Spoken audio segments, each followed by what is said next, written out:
Hey Raylee, and anybody else watching, and welcome back to another message from your father. So you'll notice still sick, so I apologize for the stuffiness, but that will have us still plugging away at Exodus. Today, Exodus 38 and 39. We looked at the Sabbath regulations yesterday, more on Bezalel and Aholiab, the building of the temple, the tabernacle, the ark, the table, the lampstand, and then the altar of incense as well. So today, the altar of burnt offering, the basin for washing, the courtyard, and then a list of the materials used, and then also the priestly garments and Moses's inspection. So just 2 chapters today, but we're pretty jam-packed with what we're going to be looking at. Again, those 2 chapters, 38 and 39. So we will start with 38. They built the altar of burnt offering of acacia wood, 3 cubits high. It was square, 5 cubits long and 5 cubits wide. They made a horn at each of the 4 corners so that the horns and the altar were of one piece, and they overlaid the altar with bronze. They made all its utensils of bronze, its pots, shovels, sprinkling bowls, meat forks, and fire pans. They made a grating for the altar, a bronze network, to be under its ledge, halfway up the altar. They cast bronze rings to hold the poles and the 4 corners of the bronze grating. They made the poles of acacia wood and overlaid them with bronze. They inserted the poles into the rings so that they would be on the sides of the altar for carrying it. They made it hollow out of boards. They made the bronze basin and its bronze stands from the mirror of the women who served at the entrance to the tent of meeting. Next, they made the courtyard. The south side was 100 cubits long and had curtains of finely twisted linen, with 20 posts and 20 bronze bases, and with silver hooks and bands on the posts. The north side also was 100 cubits long, and had 20 posts and 20 bronze bases, with silver hooks and bands on the posts. The west end was 50 cubits wide and had curtains, with 10 posts and 10 bases, with silver hooks and bands on the posts. The east end, towards the sunrise, was also 50 cubits wide. Curtains 15 cubits long were on one side of the entrance, with 3 posts and 3 bases, and curtains 15 cubits long were on the other side of the entrance to the courtyard, with 3 posts and 3 bases. All the curtains around the courtyard were of finely twisted linen. The bases for the posts were bronze, the hooks and bands on the posts were silver, and their tops were overlaid with silver, so all the posts of the courtyard had silver bands. The curtain for the entrance to the to the courtyard was of blue, purple, and scarlet yarn, and finely twisted linen, the work of an embroiderer. It was 20 cubits long, and, like the curtains of the courtyard, 5 cubits high, with 4 posts and 4 bronze bases. Their hooks and bands were silver, and their tops were overlaid with silver. All the tent pegs of the tabernacle and of the surrounding courtyard were bronze. These were the amounts of the materials used for the tabernacle of the testimony, which was recorded at Moses' command by the Levites, under the direction of Ithamar, son of Aaron the priest. Bezalel, son of Uri, the son of Hur, of the tribe of Judah, made everything the Lord commanded Moses. With him was Aholiab, the son of Ahishamach, of the tribe of Dan, a craftsman and a designer, and an embroiderer in blue, purple, and scarlet yarn, and fine linen. The total amount of gold from the waves offering used for the work on the sanctuary was 29 talents and 730 shekels, according to the sanctuary shekel. The silver obtained from those community who were counted in the census was 100 talents and 1,775 shekels, according to the sanctuary shekel. 1 bekah per person, that is, half a shekel, according to the sanctuary shekel. From everyone who had crossed over, those counted, 20 years old or more, a total of 603,550 men. The 100 talents of silver were used to cast the bases for the sanctuary and for the curtain. 100 bases from the 100 talents, 1 talent for each base. They used the 1,775 shekels to make the hooks for the posts, to overlay the tops of the posts, and to make their bands.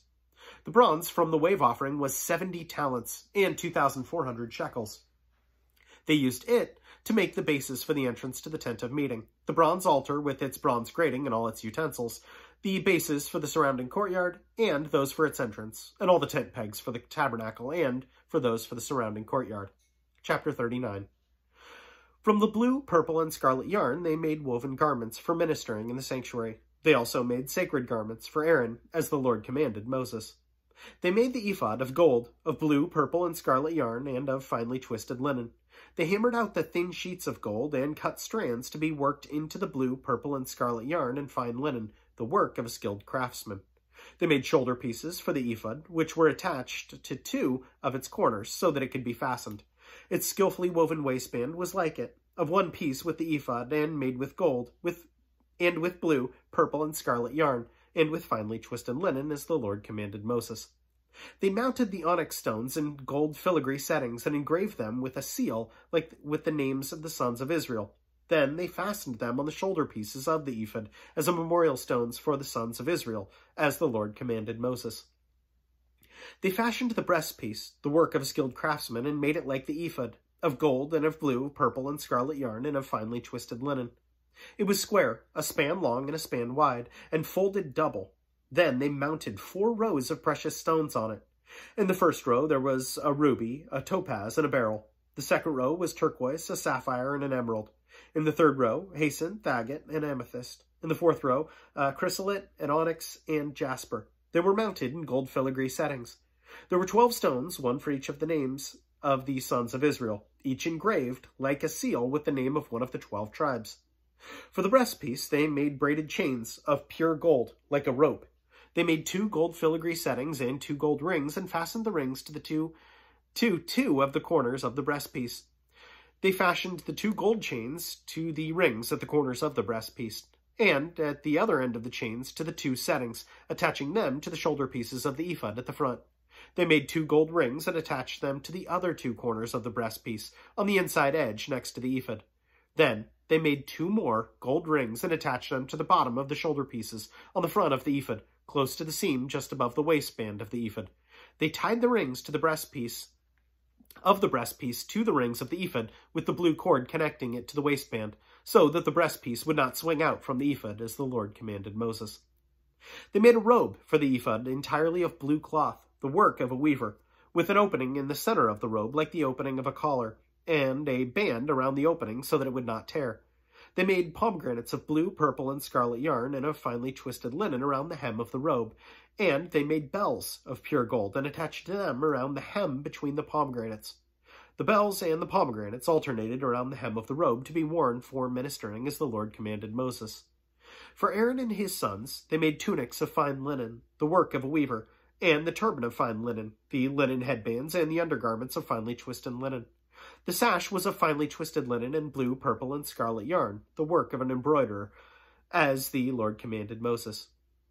They made the plate, the sacred diadem, out of pure gold and engraved on it an inscription on a seal, "Holy to the Lord." Then they fastened a blue cord to it to attach to the turban, as the Lord commanded Moses. So, all the work of the tabernacle, the tent of meeting, was completed. The Israelites did everything just as the Lord commanded Moses. Then they brought the tabernacle to Moses, the tent and all its furnishings, its clasps, frames, crossbars, posts, and bases, the covering of ram skins dyed red, and the covering of the hides of the sea cows, and of the shielding curtain, the ark of the testimony, with its poles and the atonement covers, the table with all its articles, and the bread of the presence, the pure gold lampstand with its row of lamps and all its accessories, and the oil for the light, the gold altar, the anointing oil, and the fragrant incense, and the curtain for the entrance to the tent. The bronze altar with its bronze grating, its poles and all its utensils, the basin with its stand, the curtains of the courtyard with its posts and bases, and the curtain for the entrance to the tent of the courtyard, the ropes and tent pegs for the courtyard, and the furnishings for the tabernacle, the tent of meeting, and the woven garments worn for ministering in the sanctuary, both the sacred garments for Aaron, the priest, and the garments for his sons when serving as priests. The Israelites had done all the work, just as the Lord had commanded Moses. Moses inspected the work and saw that they had done it just as the Lord had commanded. So Moses blessed them. So I think what stood out to me, and this is my prayer for you as well, is just that last verse right there. Moses inspected the work and saw that they had done it just as the Lord had commanded. So Moses blessed them. And so I had to ask myself, like, why did Moses inspect it? All this work was done by all these people, and they had all the materials and all of this. Why did Moses need to inspect it? And I think I was left with, because it's incredibly important. Moses was looking at this, and he knew how incredibly important it was that people were following the commands of the Lord just as they had been laid out. And that's my prayer for you, Raylee, is that you always check yourself to see that you are in the Word and that you're doing what God commands through the Word. Because I'm sure that Bezalel and Aholiab, the people that are, again, working on all this stuff, that they could have done stuff easier or made it needlessly complex, or they could have just done whatever felt good to them. But there's a lot of danger in that, right? If God didn't tell them to do that and they're doing something entirely different, even though it felt good, that's really dangerous.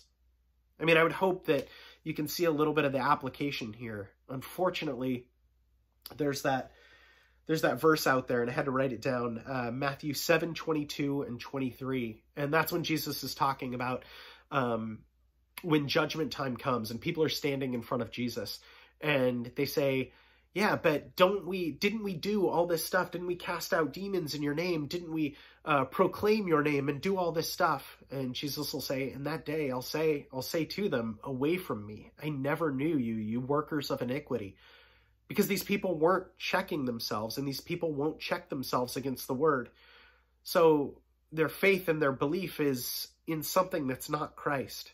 So that's my prayer for you, Raylee, is always check that you're in the Word. Everything that you hear, everything that you see, if you hear things that churches are doing or your other friends are doing, and you don't know, if it sounds good but you don't know, look for it in the Word.